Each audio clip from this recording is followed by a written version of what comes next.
Hello everyone! How are you? My name is ErieNaku. I hope you're having a good day, and if you're not, then Have a good day. now! Have a good day now! No, I'm kidding. Alright, so today what we are reacting to is the death of subjectivity, why opinions matter. Along the way, talking about art turned into trying to win an argument. True. It's not enough just to like something anymore. You've got to be able to defend it in a courtroom debate on X or Discord or whatever other social platform. Goodness. Oh, you liked that game? Cue a cross-examination about frame rates, lore continuity, and whether the studio tweeted something weird or not in 2016. So, like, why does everything have to be a competition, too? Sometimes I just kind of want to watch trash. Oh, I love trash! The internet turned media into a courtroom discussion, and the goal isn't to connect anymore, it's to be right. A new show drops, and within 5 minutes, people are already composing 10 Twitter threads on why it's a masterpiece or an insult to humanity. Words like objectively great, undeniably trash, and the ever-mysterious mid. It's like the whole idea of if someone sounds confident enough, people will believe them even if they are wrong about it. And I guess in this case, like, no one is technically wrong about having an opinion. Wrong. Now, you know, some opinions could be very questionable, but it's just the idea of, like, when you use that type of verbiage, more people are prone to believe you if you just sound more confident. Like, if you use the right language, you win. But chasing that kind of certainty and objectivity kills the one thing that makes art meaniful. Some people just have, like, long paragraphs of why other people are wrong. It's like, oh. It's amazing. You are 100% wrong. Objectivity has its place. Great camera work, smart writing, polished mechanics. These are things that we can analyze. But when the entire conversation stops at technically good, it becomes cold, mechanical, and sterile. Saying Elden Ring is a good game is fine, but it tells me nothing about why it mattered to you. The story is strong as a Yelp review. The story stayed with me as a conversation. So I don't know. It's the difference between reading the back of the box and hearing your friend light up as they talk about the weird game that changed how they see the world or themselves. One is information, and the other is connection. You know, sometimes when there's discussions about the quality of a show or whatever, I feel like in a weird way, people are power scaling TV shows. My TV show is better than your TV show because you see here, here, and here. And they start talking like power scalers instead of just like people with opinions, and it's kind of funny to see, not gonna lie. Let's look at someone like Video Game Donkey. Whether you agree or not, when he talks about a game, it's his voice. You know when he's excited, you know when he's let down, and you know when he is just enjoying himself.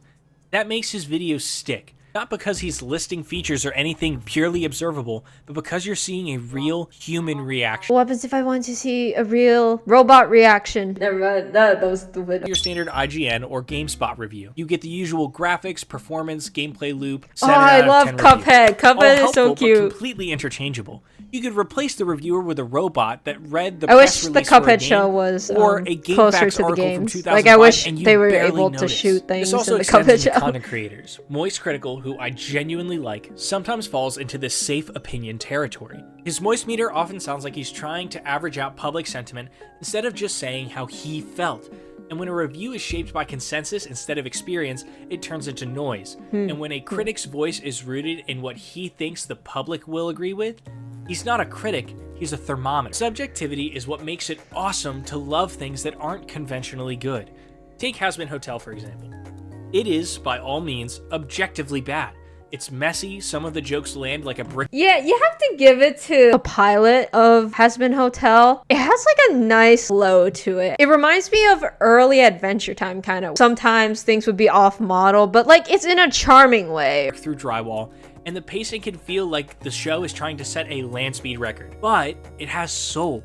The world pops, the music is alive, the animation... It's so good. Like, I can't believe how good the music is in both of those shows. Oh my goodness. And there's an energy to it that doesn't feel like anything else. That kind of weird, chaotic charm sticks with me. It's not about being flawless, it's about being alive. Now let's take Undertale.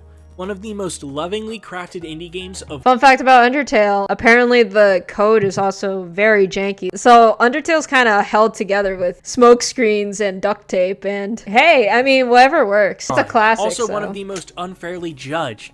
Not because of the game itself, but because of the fan base. People dismissed it because of memes, cringy fans, or awkward convention moments, like you're supposed to evaluate a game based on its Tumblr. Yes, the fandom did have its fault, but like it also did have its high of highs. Like that Stronger Than You music video, like that was peak. Can't convince me otherwise. None of that changes what Undertale actually is.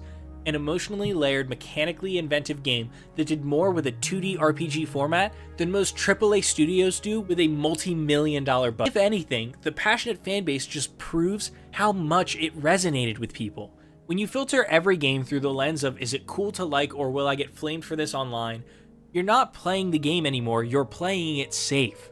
And here's the real problem. Once you get into that headspace, it starts bleeding into how you consume media.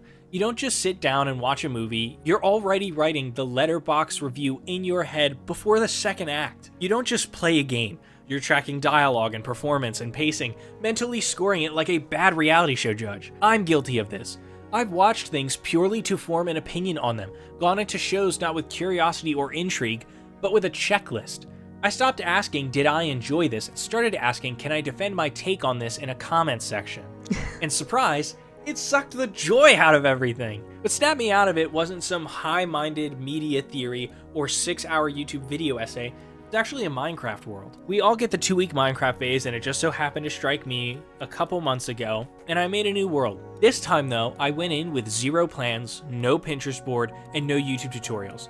Just me and the game. The thing about Minecraft is it's a very do your own thing sort of game. It doesn't need to be complex. It doesn't need to add more stuff to it. It just needs to like be enjoyable and not be glitchy, I guess. Built pixel art and towers out of blocks I don't normally use, and roller coasters with no practical use. But I loved it. It wasn't pretty, it wasn't impressive, but it was mine, and for the first time in forever, I was coming home excited to play Minecraft. I wasn't just making something to show off. That's good. I was making something just because I wanted to. That's subjectivity. That's the spark. Yeah. So here's a challenge for you. Next time you Minecraft experience is a piece of very media, good game try to not to reach for the safest just for take or even a creative take it all. purposes. Don't ask what you're supposed to say. Ask what it meant to you. Did it move you? Yes. Did it surprise you? Yes, Did yes. it make you smile? That's enough. That's everything. You don't have to win the argument, you just have to be real. And if that means loving something dumb or ignoring a flaw, great!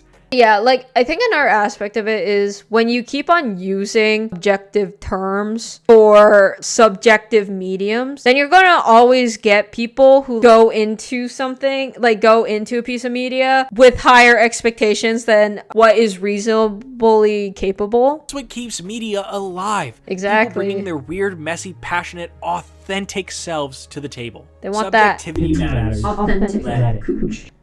Thank you so much for watching. Yeah, that was a very good video. I really enjoyed it. He brings up a lot of good points in his video, and I do think more people need to step back and just say, I appreciate this piece of media, and it doesn't need to be the best. I also do think we shouldn't be holding all these different pieces of medias to the same standards. Like, I remember a bunch of people start ripping all these old shows apart because it's like, why isn't the continuity in these shows consistent? It's like, because it's a kids show, like, you know, like kids aren't gonna be remembering all the little details. Thank you all for coming to watch this with me, and if you guys have any other videos you would like me to watch, what you think I'd be interested in the comments section, and I might look at it or I might not, who knows. So anyways, I hope you all have a good day, and bye bye.